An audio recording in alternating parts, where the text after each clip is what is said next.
আজ আমি আমার মিনি রান্নাঘরে করেছিলাম ছোট্ট করে আয়োজন। আমার জিনিসপত্রগুলো যেহেতু ছোট, তাই আমি একটু ছোট্ট করে আয়োজন করেছিলাম।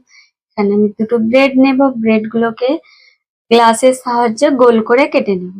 গোল করে কেটে নেব, একটা কেটে নেব, তারপরে অপরটাও কেটে নেব। এখানে গোল করে তুমি দেখতে পাচ্ছ, কেটে নিলাম একটা।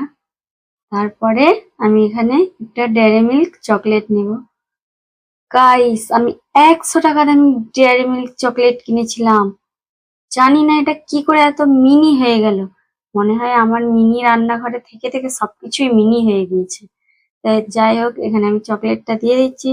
চকলেটটা দেওয়ার পরে আমি এর মধ্যে জল দিয়ে ভালো করে, ব্রেডটাতে জল দিয়ে ভালো করে চিপে চিপে সাজিয়ে নেব।